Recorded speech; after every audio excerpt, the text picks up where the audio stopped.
Hello viewers, welcome to my YouTube channel. আজ আমি ABTA 2023-24 ফিজিক্সের পেজ নিয়ে আলোচনা করব। আজকে করব MCQ SAQ page number SC 34।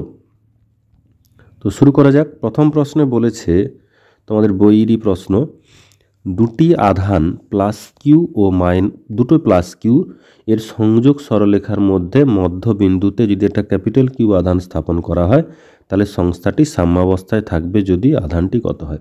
এই অঙ্কটা আগে অনেকবার করেছি এবং এটা বইয়ের অঙ্ক, তাই এটা তোমরা জানো যে কিউ সমান হচ্ছে যদি -q/4 হয় তাহলে কি হবে, ওই সাম্যাবস্থায় থাকবে। খুব কমন প্রশ্ন এটা। তাহলে অপশান এটা কিন্তু 2 নম্বরের প্রশ্নও আসতে পারে, আবার 1 নম্বরের প্রশ্নও আসতে পারে। তো এখানে অপশান ডিটা এখানে কারেক্ট হবে, -q/4। আচ্ছা, 2-এর দাগে বলেছে, দেখো খুব ভালো প্রশ্ন, এটাও সোজা প্রশ্ন, যে সমান ধারকত্বে 4টি ধারককে শ্রেণী সমবায় যুক্ত করলে তুল্য ধারকত্ব হয় C1 এবং তাদেরকে যদি আমরা সমান্তরাল সমবায় যুক্ত করি তাহলে তুল্য ধারকত্ব হবে C2। তাহলে C1/C2-র মান কত হবে? আমরা জানি প্রথমে শ্রেণী সমবায় বলেছে, শ্রেণী সমবায় হলে সমান যেহেতু বলে দিয়েছে তাই আমাদের সুবিধে হলো, যদি n সংখ্যক থাকে তাহলে কত হবে, C/n হবে। এখানে n মানে কত আছে, 4টি, তাহলে এখানে শ্রেণীর জন্য হবে C/4। আর সমান্তরালে কত হবে, n সংখ্যক থাকলে nc হয়, এখানে কটা আছে, n = 4, তাহলে কত হলো 4c।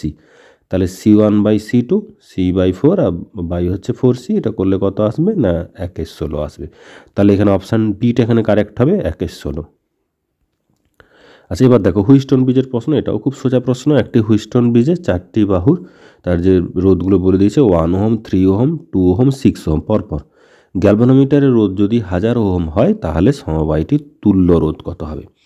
দেখো আমরা দেখতে পাচ্ছি যে এখানে এটা পি কিউ আর এটা আর আর এস, তাদের যে অনুপাত P/Q করলে কত আসছে 1/3, আর R/S করলে কত আসছে 2/6, মানে সেও 1/3। তাই যেহেতু P/Q সমান R/S, তাহলে এই গ্যালভানোমিটারটা আমাদের কোনো কাজেই লাগছে না। তাই তুল্য ধারকত্ব তুল্য রোধ বের করতে গেলে আমরা কি করব, এই দুটো শ্রেণী আর এই দুটো শ্রেণী তার দুটো সমান্তরাল, সেই জন্য 1 + 3 × 2 + 6 করেছি বাই 1 + 3 + 2 + 6 করেছি, এটা তোমরা সবাই জানো। তাহলে এটা ক্যালকুলেশন করে আমরা পেলাম কত না 2.67। তো এখানে যে অ্যান্সারগুলো আছে তাতে দেখা যাচ্ছে মোটামুটি হবে অপশান ডিটা যেটা আছে তোমাদের যে 2.6, সেই অ্যান্সারটা এখানে ঠিক হবে, অপশান ডিটা এখানে ঠিক হবে, 2.6 ওহম, 2.67 আর কি। আচ্ছা, এরপরেও বইয়ের অঙ্ক দিয়েছে, যে এটাও 2 নম্বরের প্রশ্ন আছে তোমাদের, যে এল দৈর্ঘ্যের একটি ইস্পাতের তারের চৌম্বক ভ্রামক হচ্ছে m। এবার এটিকে অর্ধবৃত্তাকার চাপের মতো করে বাঁকানো হলো, নতুন চৌম্বক ভ্রামক কত হবে? এটা আমরা জানি সবাই, এখানে সির দাগাটা ঠিক হবে 2m/π।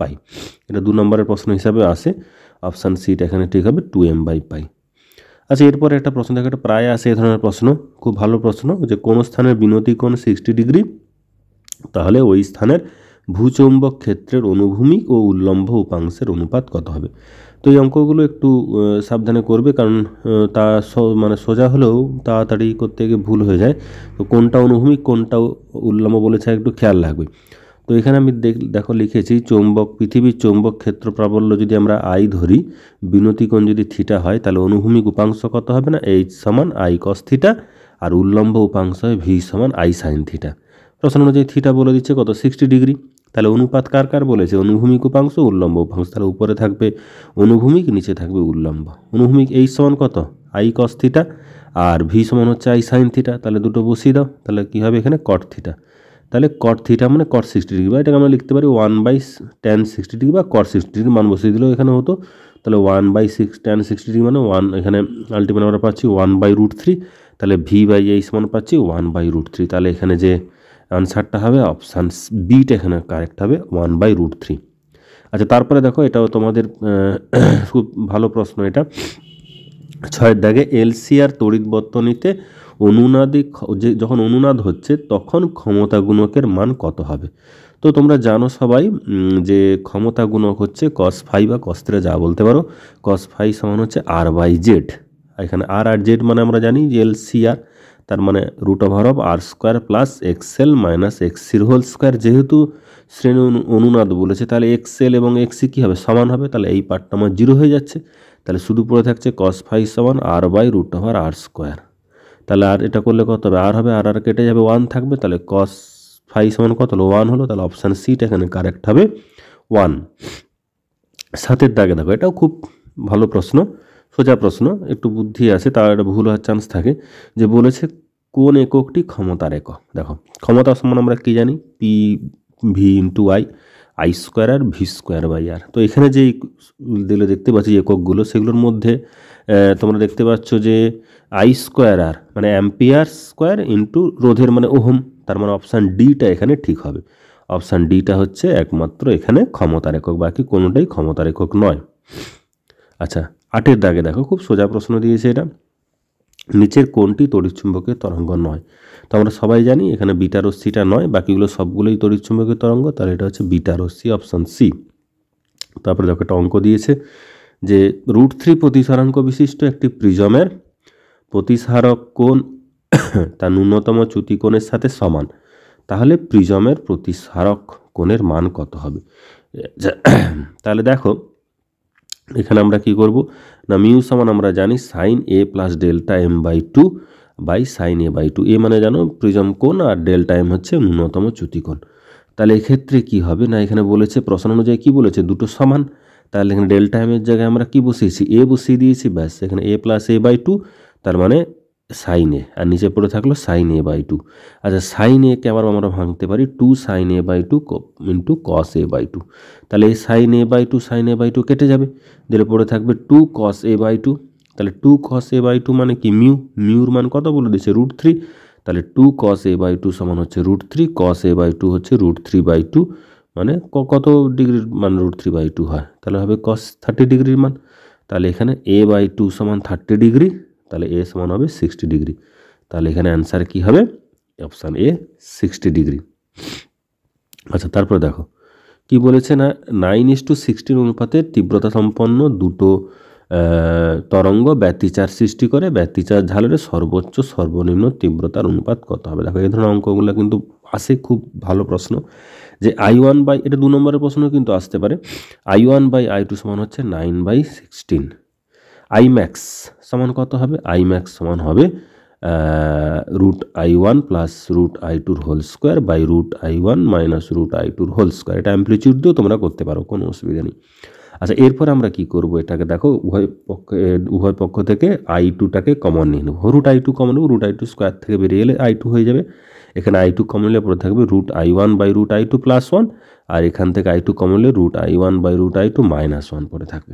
তাহলে এই I2 কেটে গেল, তাহলে এখানে পড়ে থাকলো √I1 I2 প্লাস 1, এখানে নিচে পড়ে থাকবে তার হোল স্কোয়ার অবশ্যই, আর এখানে √I1 I2 minus 1 whole square, এই দুটো আমরা পেলাম।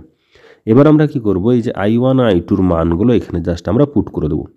তো √9/16 যেটা হলো সেটাকে রুট করলে কত আসবে, 3/4 প্লাস 1, নিচেরটাও রুট হবে 3/4 মাইনাস 1। এবার এটাকে ক্যালকুলেশন করলে আমরা পাচ্ছি 7/4 whole square minus 1/4 whole square, যেহেতু স্কোয়ার আছে তাই কোনো মাইনাসটা প্রবলেম করবে না, যে 49/16, আর এখানে 1/16, 16 কেটে যাবে, পরে থাকবে 49। তাহলে এখানে দেখতে পাচ্ছি আইম্যাক্স ইস টু আইমিন হচ্ছে 49:1, মানে এখানে অ্যান্সার হচ্ছে 8টা এখানে ঠিক হবে 49:1। আচ্ছা এখানে একটা প্রশ্ন বলেছে দেখো, ফটো ইলেকট্রিক এফেক্ট থেকে, আলোক তড়িৎ ক্রিয়া নিঃসৃত ইলেকট্রন সংখ্যা কোনটি সমানুপাতিক। তো আমরা জানি যে এটা হচ্ছে সমানুপাতিক হচ্ছে আলোর প্রাবল্য বা তীব্রতার এখানে সমানুপাতিক হবে, তাহলে অপশান বিটা এখানে ঠিক হয়ে যাবে। আচ্ছা তারপরে বলেছে 12 দাগে একটি হাইড্রোজেনের প্রথম উত্তেজিত স্তরের শক্তির পরিমাণ মাইনাস হবে, এটা 3.4 ইলেকট্রন ভোল্ট। এই স্তরের স্থিতিশক্তির মান কত হবে, আমরা জানি টোটাল শক্তি যত হবে স্থিতিশক্তি তার দ্বিগুণ হয়ে যাবে, অবশ্যই মাইনাস তো সাইন থাকবেই। তাহলে এখানে অপশান বিটা এখানে ঠিক হবে, -6.8 ইলেকট্রন ভোল্ট। আচ্ছা সর্বজনীন গেট হলে এখানে জানি অপশান ডি, ন্যান্ড গেট এবং নর গেট। আচ্ছা এরপরে বলেছে যে প্রক্রিয়া দ্বারা বাহক তরঙ্গের বিস্তার সংকেত ও সংকেতের তাৎক্ষণিক বিস্তারের সাথে সমানুপাতিক করা হয় তাকে কি বলে, এটা আমরা জানি, এটা হচ্ছে বিস্তার মডুলেশন। আচ্ছা এরপরে বলেছে দেখো, এবার এসে কিউ চলে আসছে 1 দাগে, যে একটি গ্যালভানোমিটারকে কিভাবে একটি ভোল্টমিটারে রূপান্তরিত করা যায়। লিখবে কি, একটি গ্যালভানোমিটারের সঙ্গে শ্রেণী সমবায় উচ্চ মানের রোধ যুক্ত করে সেটিকে ভোল্টমিটারে রূপান্তরিত করা যায়। আচ্ছা, এরপরে বলেছে সাইক্লোট্রন যন্ত্রে নিউটনকে কি ত্বরান্বিত করা হবে এবং কেন? তাহলে এখানে প্রথম পার্টে কি বলে, সাইক্লোট্রন যন্ত্রে নিউটনকে ত্বরান্বিত করা হবে না।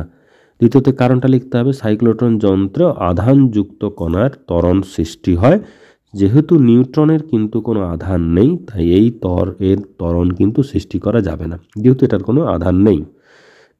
আচ্ছা, এবার বলেছে 2 দাগে দেখো, একটি বিন্দুতে ক্রিয়াশীল চৌম্বক ক্ষেত্র বি এর অভিমুখ ও ওই বিন্দু দিয়ে অতিক্রান্ত চৌম্বক বলরেখার সম্পর্কটা বলেছে। তাহলে এখানে একটা লাইনই লিখবে যে বি চৌম্বক বলরেখার স্পর্শক, এটা তাদের মধ্যে সম্পর্ক। বি হলো চৌম্বক বলরেখার স্পর্শক। আচ্ছা, এরপরে 3 দাগে দেখো, বলেছে একটি সরু রেখাছিদ্র থেকে নির্গত আলোক উৎসের তরঙ্গমুখের আকার কিরূপ? এটা হবে চোঙাকৃতি। এটা খুব সোজা পেজ ছিল এটা। এরপর অথবাতে বলেছে দেখো যে তরঙ্গ মুখের উপর অবস্থিত দুটি বিন্দুর দশা পার্থক্য কত? আমরা জানি যে দুটি বিন্দু দশা পার্থক্য হচ্ছে 0। সো দুটো বিন্দু দশা পার্থক্য হচ্ছে এখানে 0। আচ্ছা, 4 দাগে বলেছে ন্যান্ড গেটের বুলিয়ান প্রকাশক সমীকরণটি কি? না ওয়াই সমান হবে এ ডট বির বার। তাহলে এখানে আমি সমস্ত এই পেজটার এসএকিউ এবং এমসিকিউ নিয়ে আলোচনা করে দিলাম। তোমাদের যদি কোনো সমস্যা থাকে কমেন্ট বক্সে জানাও, আর চ্যানেলটাকে অবশ্যই সাবস্ক্রাইব করে নাও, আর ভিডিওগুলো কিন্তু শেয়ার করতে থাকো। Best of luck, thank you.